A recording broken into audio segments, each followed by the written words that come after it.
ഉൽപ്പത്തി പുസ്തകം 40-ാം അധ്യായം.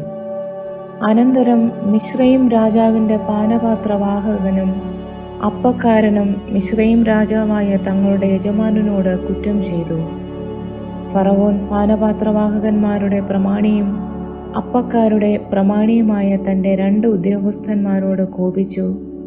അവരെ അകമ്പടി നായകൻ്റെ വീട്ടിൽ യോസേഫ് ബദ്ധനായി കിടന്ന കാരാഗൃഹത്തിലാക്കി.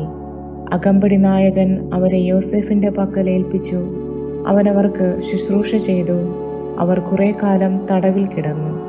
മിസ്രയീം രാജാവിൻ്റെ പാനപാത്രവാഹകനും അപ്പക്കാരനും ഇങ്ങനെ കാരാഗൃഹത്തിൽ ബദ്ധന്മാരായിരുന്ന 2 പേരും ഒരു രാത്രിയിൽ തന്നെ വെവ്വേറെ അർത്ഥമുള്ള ഓരോ സ്വപ്നം കണ്ടു.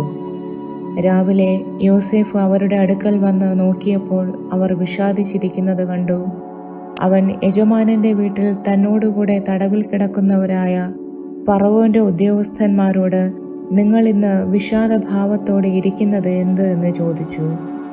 അവർ അവനോട്, ഞങ്ങൾ സ്വപ്നം കണ്ടു, വ്യാഖ്യാനിച്ചു തരുവാൻ ആരുമില്ല എന്ന് പറഞ്ഞു. യോസേഫ് അവരോട്, സ്വപ്നവ്യാഖ്യാനം ദൈവത്തിനുള്ളതല്ലയോ? അത് എന്നോട് പറവിൻ എന്ന് പറഞ്ഞു. അപ്പോൾ പാനപാത്രവാഹകന്മാരുടെ പ്രമാണി യോസേഫിനെ തൻ്റെ സ്വപ്നം അറിയിച്ചു പറഞ്ഞത്, എൻ്റെ സ്വപ്നത്തിൽ ഇതാ എൻ്റെ മുമ്പിൽ ഒരു മുന്തിരിവള്ളി, മുന്തിരിവള്ളിയിൽ 3 കൊമ്പ്, അത് തളർത്തു പൂത്തു, കുലകളിൽ മുന്തിരിങ്ങ പഴുത്തു. ഫറവോൻ്റെ പാനപാത്രം എൻ്റെ കയ്യിലുണ്ടായിരുന്നു. ഞാൻ മുന്തിരിപ്പഴം പറിച്ച് ഫറവോൻ്റെ പാനപാത്രത്തിൽ പിഴിഞ്ഞു. പാനപാത്രം ഫറവോൻ്റെ കയ്യിൽ കൊടുത്തു. യോസേഫ് അവനോട് പറഞ്ഞത്, അതിൻ്റെ അർത്ഥം ഇതാകുന്നു, 3 കൊമ്പ് 3 ദിവസം. 3 ദിവസത്തിനകം ഫറവോൻ നിന്നെ കടാക്ഷിച്ച് വീണ്ടും നിന്റെ സ്ഥാനത്ത് ആക്കും.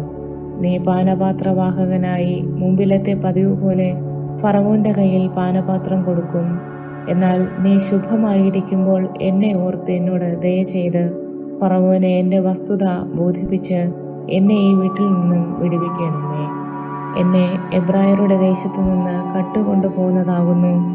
ഈ കുണ്ടറയിൽ എന്നെ ഇടേണ്ടതിന് ഞാനിവിടെയും യാതൊന്നും ചെയ്തിട്ടില്ല. അർത്ഥം നല്ലതെന്ന് അപ്പക്കാരുടെ പ്രമാണി കണ്ടിട്ട് യോസേഫിനോട്, ഞാനും സ്വപ്നത്തിൽ എൻ്റെ തലയിൽ വെളുത്ത അപ്പമുള്ള 3 കുട്ട കണ്ടു. മേലത്തെ കുട്ടയിൽ ഫറവോന്റെ വക അപ്പത്തരങ്ങളൊക്കെയും ഉണ്ടായിരുന്നു.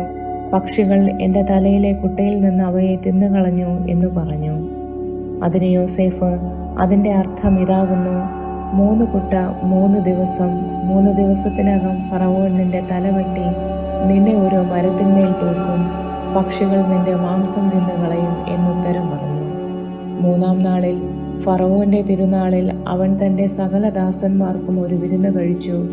തൻ്റെ ദാസന്മാരുടെ മധ്യേ പാനപാത്രവാഹകന്മാരുടെ പ്രമാണിയെയും അപ്പക്കാരുടെ പ്രമാണിയെയും ഓർത്തു.